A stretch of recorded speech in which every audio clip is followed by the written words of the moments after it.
నమస్తే అన్న అందరికీ నమస్కారం. కువైట్లోని అన్ని రంగాలలో మనం చూసుకుంటే ప్రవాసులు పనిచేస్తూ ఉన్నారు. కువైట్లోని అన్ని రంగాలలో 8,89,000 మంది భారతీయులు పనిచేస్తూ ఉన్నారు.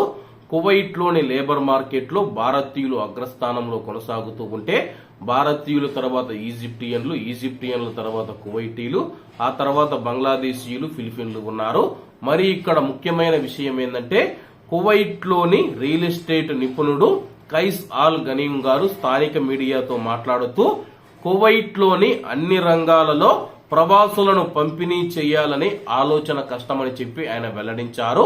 కువైట్ దేశంలోని అన్ని రంగాలు ఏవైతే ఉన్నాయో ఆ యొక్క అన్ని రంగాలలో ప్రవాసులను ఉంచాలని చెప్పి వారి చేత పని చేయించుకోవాలని చెప్పి చాలా మంది ప్రయత్నిస్తూ ఉన్నారు.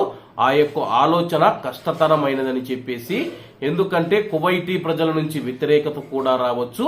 కువైట్ లో ఉన్న కంపెనీలు కానీ, సంస్థలు కానీ, కార్యాలయాలు కానీ, ఆఫీసులు మనం చూసుకుంటే ప్రవాసులు తక్కువ ఖర్చుతో తక్కువ జీతానికి వస్తారు, నాణ్యమైన సేవలు అందిస్తారని చెప్పేసి వాళ్ళను పనిలో పెట్టుకుంటూ ఉన్నారు.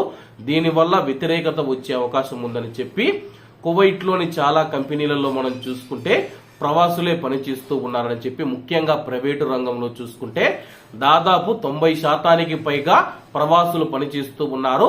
అలాగే ప్రైవేటు రంగంలో పనిచేయడానికి కువైట్ లో ఉన్న కువైటీలు సిద్ధంగా లేరని చెప్పేసి కువైటీలు తమ యొక్క ధోరణి మార్చుకొని ఎంత జీతం వచ్చినా సరే ఆ యొక్క జీతంతో జీవితం గడిపేందుకు సిద్ధమైతే కువైట్ లోని ప్రైవేటు రంగంలో కూడా కువైటీలు ప్రవేశించే అవకాశం ఉందని చెప్పి, ఇప్పుడే మనం చూసుకుంటే కువైటీకరణ పేరుతో కువైట్ లో ఉన్న ప్రవాసులను తొలగించి ఆ స్థానంలో కువైటీలకు ఉద్యోగాలు కల్పిస్తూ ఉన్నారు.